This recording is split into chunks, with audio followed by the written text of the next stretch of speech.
Okay, welcome back.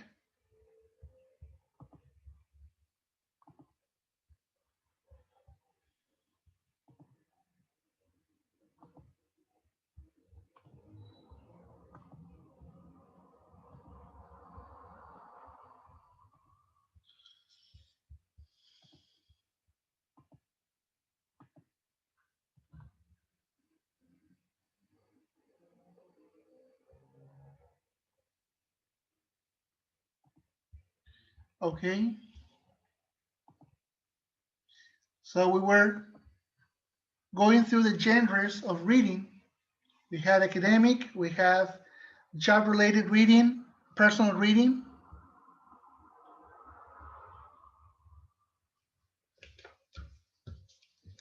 Where's my pen? Oh, here it is.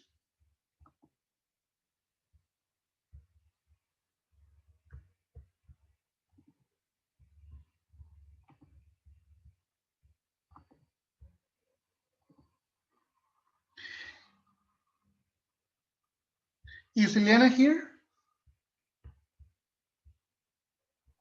Yes, Can I'm you here. continue? Can you continue, Eliana, please? Yes, importance of genres of reading. It enables what that will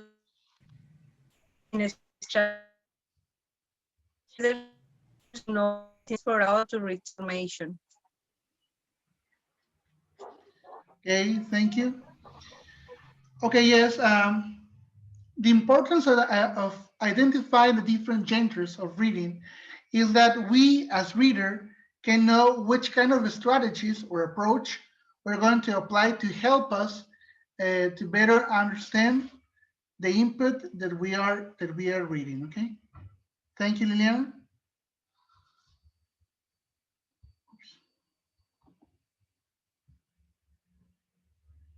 Okay, Aaron, can you help us, please? Micro skills for reading. Among the distinctive graphisms and orthographic patterns of English. Retain chunks of language of different length and short-term memory. Process writing at an efficient rate of speed to suit the purpose. Recognize a core of words and interpret words, other patterns, and the significance. Recognize grammatical word classes, nouns, verbs, systems, tense agreement, realization. What? Okay. Realization, patterns, rules, and elliptical. Recognize a particular meaning may be expressed in different grammatical forms. Thank you.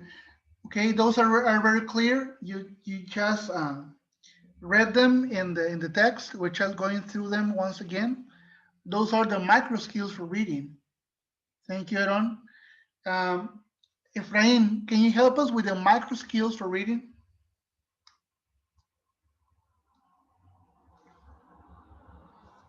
Oh, he's not here. Okay, Adilene, can you help us, please, with this slide? Yes, macro skills for reading. Recognize the, oh my God, I can see. Sorry. Okay. Recognize the rhetorical forms of written discourse and their significance interpretation. Number two, recognize the communicative functions of written text according to form and purpose. Number three, infer context that is not explicit by using background knowledge. Number four, from described events, ideas, etc., infer links and connections between events, deduce causes and effects, and detect such relations as main idea. Supporting idea, new information, given information, generalization, and exemplification. The number five, distinguish between literal and implied meaning. And the number six, detect culturally specific references and interpret them in a context of the appropriate cultural schema. Thank you. Thank you, Adilene. Yeah, so as you can see in the macro skill, you're working with the text. And in the macro skills, you're working in what to do with the text.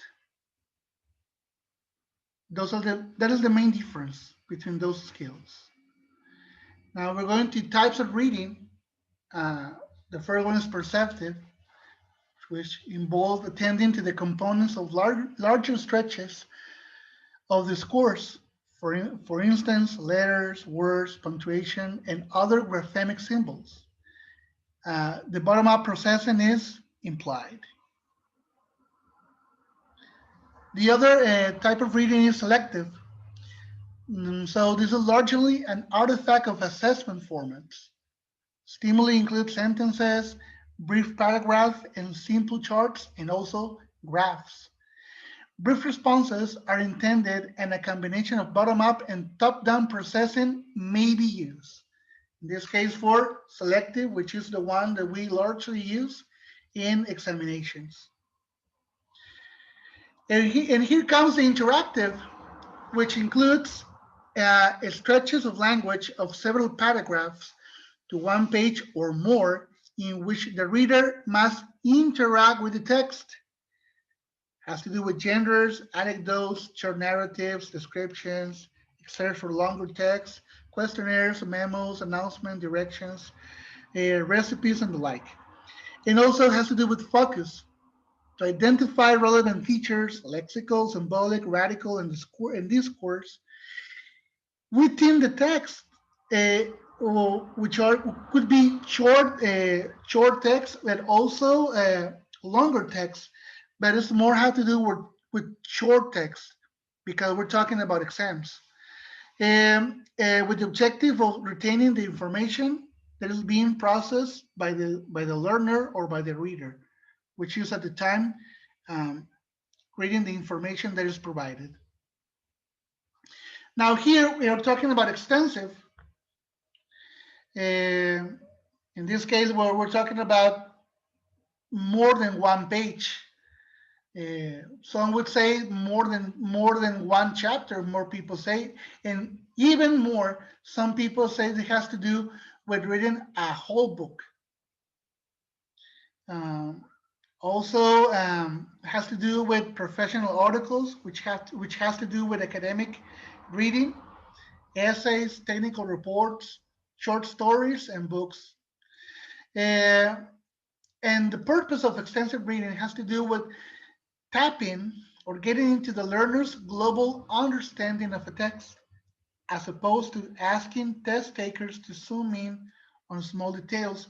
Here, the focus of the purpose is to see if the learner or the reader can provide an overall summary of the contents of a chapter or several pages or even a book. And in those cases where you have to do mostly top down, because in this case the reader has to use his or her previous schemata or previous knowledge to infer or to understand the content of the input that he or she is reading. And when we're talking about extensive reading, we're talking about a whole chapter of a book or even the whole book. Now we're going to go through the perceptive reading. Jose, can you help us, please? Yes, perceptive reading. At the beginning level of reading a second language lies a set of tasks that are fundamental and basic. Recognition of alphabetic symbols, capitalized and lowercase letter, punctuation, words, and grapheme phoneme correspondences. Thank you. Literacy task, implying that learner is in the early stages of becoming literate. Thank you, Josue. And here we can see the resemblances or how this resemble learning our first language. In the case of English and Spanish, well, we could say the same alphabet except for a few letters. we use capitalization in the same way. And both difference is that in Spanish, as you read it, you say it, and which is not the case in English. That's the main difference, okay? Thank you. Azareli, can you continue, please? Yes, of course. Perceptive reading, reading aloud. The test taker sees separate letters, words, and/or short sentences and reads them aloud, one by one in the presence of administrator. Any recognizable or approximation of the target response is considered correct. Thank you. And here we're talking about the early stages, a beginner level, okay? A beginner level of students. Thank you, Azareli. Gabi? Yes. Perceptive reading. Reading response. The same stimuli is presented and the test taker's task is to reproduce the proof in writing. Evaluation of the test taker's response must be treated.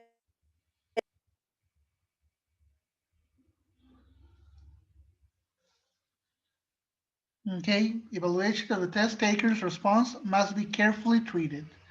Thank you, because remember, informative evaluation, we're trying to keep the student motivated, okay? Thank you, Gabby. Multiple choice, in this case, at beginner's level, well, the learner has to identify or recognize the grapheme or the odd one out, in this case, okay? Minimal pair distinction, we talked about that earlier.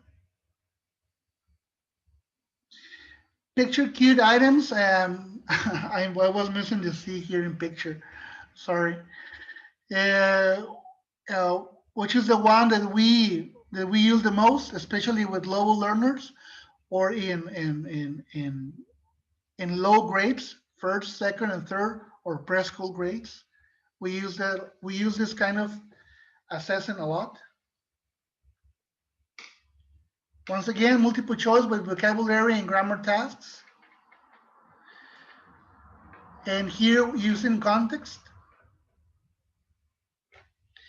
Multiple choice by using the close probe.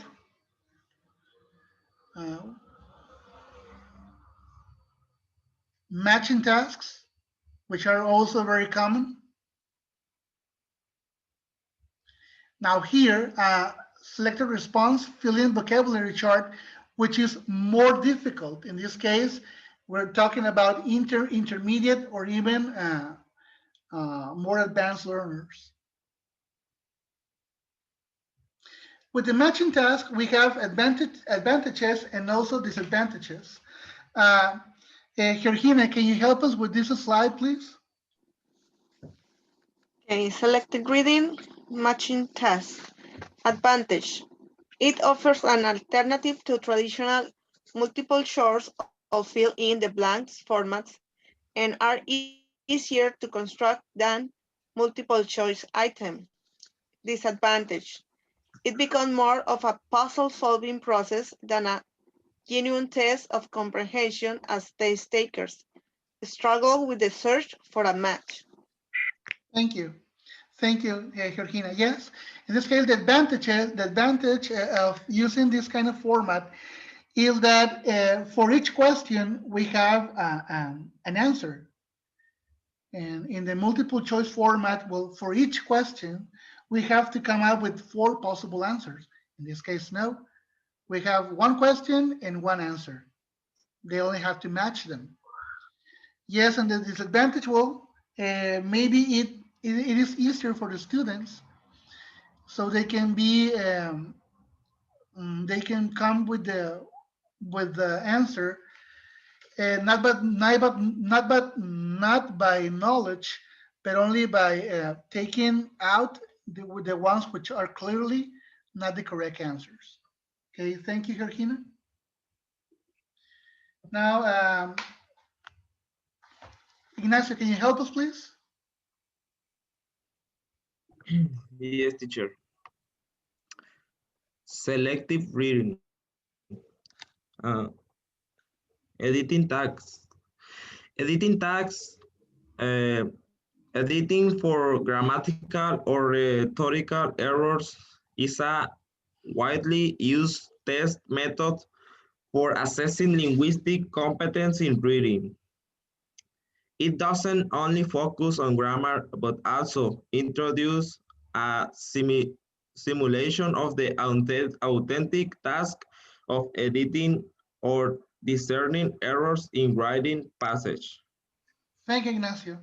Yes, in this type of task is very common in the TOEFL test and also in the TOEIC when you have to identify the errors. Could be more likely in the grammar errors, not the error in the scores. More likely in grammar. Thank you, Ignacio. We have an example here. Now, this is a somewhat different picture cue tasks. Jose Luis, can you help us with this one, please? Yes, selective reading. Picture cue task. Multiple choice. Picture cue response. Okay. Carlo has a bar of chocolate. He gives half a bar of chocolate to his brother. See the following 4 pictures. Choose the picture that shows the relative amount of chocolate left to Carlo. Thank you, Jose Luis. And in Teacher, this case, yes, sorry. Yes, I send you a message on the WhatsApp.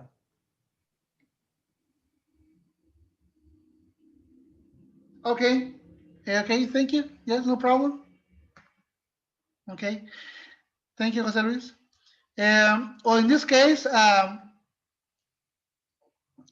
some teachers like to use this kind of picture cue tasks to begin working with graphs, with graphics, which, as we know, is very common in intermediate, but more even in advanced learners, where they have to decode information from a graph. And as you can remember, these kind of tasks of getting the information for a graph, for a graphic, is very common in the IELTS test. So some people use this kind of picture cue task to begin promoting that kind of learning from students. This one is also very common, a diagram labeling task. We all have used this with beginner learners. Gap filling exercise, where you have to gap fill either a word or entire phrase or a single letter. Now, for some people, there's a disadvantage in gap filling tasks. Marisa, can you help us read, please? Yes. Gap filling task, disadvantage. It has a questionable assessment of reading ability. The task requires both reading and writing performance, thus rendering it of low validity in isolating reading as the sole criterion. Scoring the variety of creative responses that are likely to appear is another drawback. A number of judgment is needed on what comprises a correct response.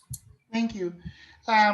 Sorry, I forgot to tell you that in this case of gap filling, it doesn't include multiple choice. It's open-ended. So that's why it says here that requires both reading and also writing. So in this case, we have to be very clear on what we are assessing, okay? And also how we're going to evaluate these type of tasks. Thank you, Marisa. Okay. And the next one, Rene, can you help us, please?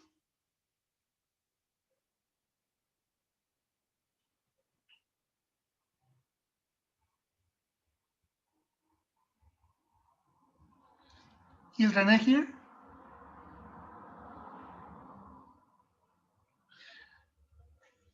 Okay, Miriam, can you help us, please? Interactive reading. Tasks at this level have a combination of form-focused and meaning-focused objectives, but within more emphasis on meaning, it implies a little more focus on top-down processing than on bottom-up. Texts are a little longer for a paragraph to as much as a paper or so in the case of the ordinary prose. Charts, graphs, and other graphics are somewhat complex in their format. Thank you. Yes, thank you. So in this case, as I said earlier, we're trying to help students to understand graphics, graphs, charts, which are rather complex. And we're trying to help students understand the content of those kind of images. That's why the focus is more on meaning and has to do more with top-down processing because they have to put into consideration what the students already know. Thank you, Miriam. Closed task, we have gone through that. Okay. Impromptu reading. Eliana, can you help us, please? Yes. Impromptu reading plus, I'm sorry, can you see? Comprehension questions. The traditional read a passage and answer some question techniques, which is the oldest and the most common. Examples, reading comprehension passage in computer-based TOEFL, reading comprehension item, short answer task. A reading passage is presented in the test. Taker reads question that must be answered in a sentence or two. Open-ended reading comprehension questions. 1. What do you think is the main idea of this passage? 2. What would you infer from the passage about the future of air travel? 3. In line 6, the words sensation is used from the context. What do you think this word means? 4. Why do you think the I'm sorry, I can see the letters. The airlines have recently experienced the decline? Thank you, Liliana. Thank you. Yes. Well, impromptu reading. You're welcome. Thank you. For most of you, could be very tricky, the name, but it's the oldest type of task that we have been using in teaching. And you have encountered this kind of thing when you have taken the TOEFL test and also the TOEIC examination. And well, in the TOEFL text or the TOEIC, most likely you're going to find multiple choice questions. It's very rare if you see open-ended reading comprehension questions, except if you're in the writing task of the TOEFL or also in the IELTS test. So that has to do with impromptu reading.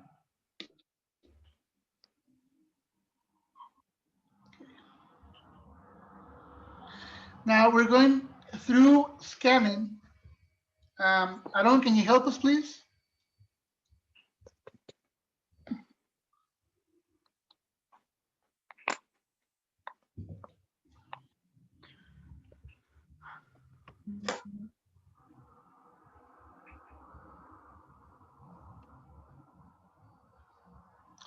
Aaron, can you help us?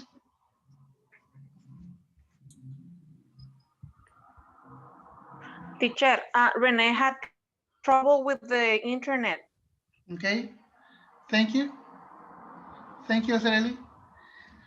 Okay, Aaron is not here. Efraim? Scanning. It is a strategy used by all readers to find relevant information in a test. Test takers are presented with a text, prose, or something in a chart or graph format, and requiring rapid identification of relevant bits of information. Possible stimuli include a 1 to 2 page new article, an essay, a chapter in a textbook, a technical report, a table or chart, depicting some research finding, and a application form. Thank you. Well, this is also a very common strategy that we all have used. Thank you, Efrain.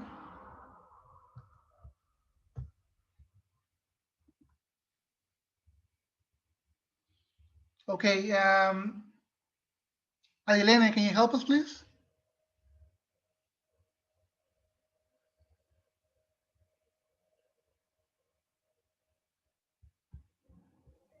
Yes. Yes. Oh, sorry. Yes. The test scanning. Yes, in the scanning.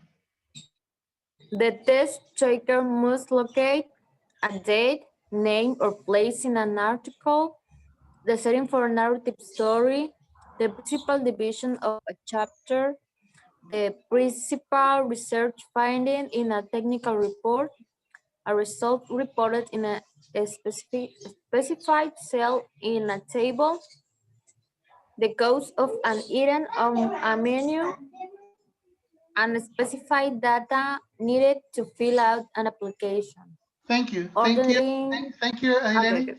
Okay. So that has to do with scanning related questions, okay? Now we have to do with ordering tasks. Josue, can you help us with that?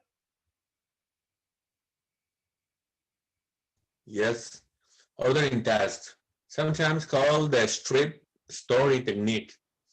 Variation of this can serve as an assessment of overall global understanding of story and of the cohesive devices that signal the order of events or ideas. Thank you, Josue.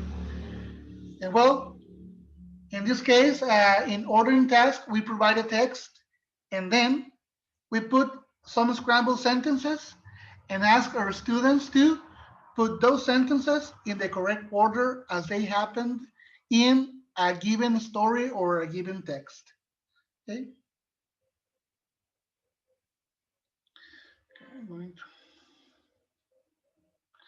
Okay, now interactive reading. Azareli, can you help us? Yes.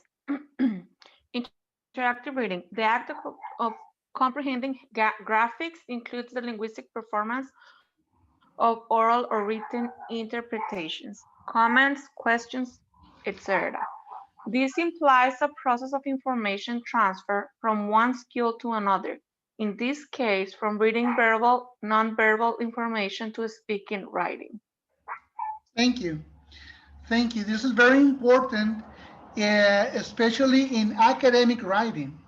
Sorry, in academic reading, because we have to transfer information from what we're reading to understand it and also to explain it. It could be by speaking or by writing. This is what is called in Spanish competencia para la vida. Okay, it is very important. Interactive reading, extensive reading, we've gone through that. Skimming tasks. Gabby, can you help us with this one? Of course. Skimming tasks is a process of rapid coverage of reading matter to determine its gist or main idea. It is a prediction strategy used to give a reader a sense of topic and purpose of text, the organization of the text, the perspective or point of view of the writer, its case or difficulty, and its usefulness to the reader. Thank you, Gabby. And there we have an example of a skimming task. So we provided a text and we have to answer some question related with the gist or the overall main idea of the text. Well, summarizing, we're very familiar with that. We do that, well, you as students do that in almost an everyday basis, okay? But what is very important is you have to take into consideration is that evaluating summaries is very difficult. And here, this author is providing a criteria for assessing a summary. Georgina, can you help us with that, with the criteria? Criteria for assessing a summary. Number one, expresses accurately the main idea and supporting ideas. Number two, is written in the student's own words. Occasional vocabulary from the original text is acceptable. Number three, is logically organized. Number four, displays facility in the use of language to clearly express ideas in the text. Thank you. So those are the aspects that we can take into consideration when evaluating summaries. And I will add something that is very important nowadays, especially in the academic aspect, that the student avoids plagiarism. This is very important. Do not copy and paste. Okay, this is very, okay. Okay, guys, we have 7 minutes left in our session. Now we're going to go through the last activity, which is the presentation by the teams. So, who is team number one? We are Georgina, Josué, Us. Marisa, Georgina, Josue, who else? Aaron. Aaron. Aaron. That's it, right? Okay, and team number two is going to be evaluating you, right? Who is team number two? Who are the members? Me, Azareli, René, Adilene, Efraín, José Luis.